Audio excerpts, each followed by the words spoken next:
daug, reiškia daug mano už visas treniruotės, viską darbą, tai didelis nuopelnas, ką norėjom su treneriu įgyvendinti, tą įvykdėm viską, tai bus didelė galimybė atstovauti Lietuvai. Pati geriausia stovyklų, katruose aš esu dalyvavęs, tada pasiruošiau teigiamai ir rezultatas matosi. Buvo priešininkai, tai iš tikrųjų gan stiprus. Bet pirmą kovą jisai buvo ten ispanas, lyg tai pagal burtus ir nieko taip. Bet čia ne ispanas, čia yra kubietis. Grinas kubietis, kur iš tikrųjų daug jėgų, daug sveikatos atėmė. Kova buvo, antrą kovą irgi ten mes Evrolygoje kartu boksuojame su Slovaku. Pažįsta vienas kitą. Ir irgi, trečia kova, aš buvau nustebintas. Praktiškai palaužiau aš į pirmame raunde. Pirmame raunde įsilošiau 3 taškų ar 4 persvarą, tai jam buvo didelis smūgis. Negalėjau pasipriešinti toliau. Aišku, nustebino mane ir tas pats Kurdelis, kuris pirmą kartą bandė vyrų, suaugusių ringė ir buvo žingsnis nuo kelialapio. Žinoma, daugiausiai tai mes tikėjomės iš Evaldo, kur tą ir padarė. Tai kad aš labai džiaugiuosi tokiai mažai šaliai turėti. Jie tokį, sakiau, ir Lenkija neturi. Ką galėtumėte pasakyti apie Daugardo Šemiotos pralaimėjimą? Atrodo, boksininkas labai talentingas.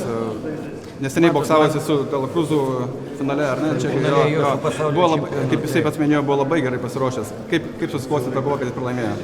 Suprantat, man tai čia yra skaudžiausias, aišku, klausimas, todėl kad mes kartu ruošėmės, mes kartu važiavom, mes kartu dirbom ir aš pats pas jį, aš buvau nustebintas tiesiog, kaip jisai boksavosi, matyti, jisai nesusitvarkė pats su savim. Aš daugiau nieko nematau. Turnyras tęsiasi, kaip pats minėjote, jauniausias kovotojas Edgaras Kurdelis. Kai šviečiasi jam ateitis? Per vėlai biškį apie jį pagalvojau po naujų metų tik tai. Bet jei būčiau daleisim po pasaulio čempionatų, dar turėjome laiko kelias stovyklos ir būtų mes jį pavyzdžiojus, tai aš manau, gal mes ir kelialapį turėtume. Čia kažkur tai aš savo kaltę net jaučiu. Apmaudu, kad Vitalijus Subačius po gana turtingos karjeros, net bandydamas ketvirtąjį kartą iškopti olimpiadą, nepavyko, ne? Reiškia, kada eina apylygį kovą, ir net mano akim Vitalijus net ir veda tą kovą, o raundas pasibaigė ir mes žiūrim, kada 5-2, reiškia, varžovo turko naudą, tada jau prasidėjo, čia yra ir daugumo, taip, teisėjų darbas, kaip mes vadinam, kai išveda sportininką, išveda iš pusiausvyros. Pradėjom skubėti, pradėjom klaidos daryti. Nesijaučiu šios pralošęs.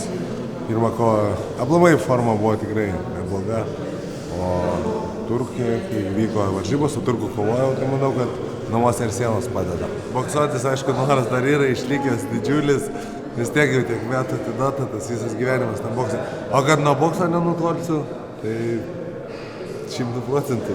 Dabar kažkur tai apie mėnesį laiko mes turim atsistatyti ir jau birželio mėnesį planuojam į kalnus, į Cachadzorą, Armėniją skristi ir paskutinę stovyklą prieš olimpiadą Kijeve, Ukrainoje.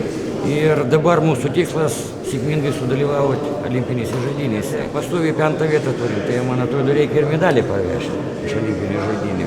Tai aš to tikiu ir iš tų dviejų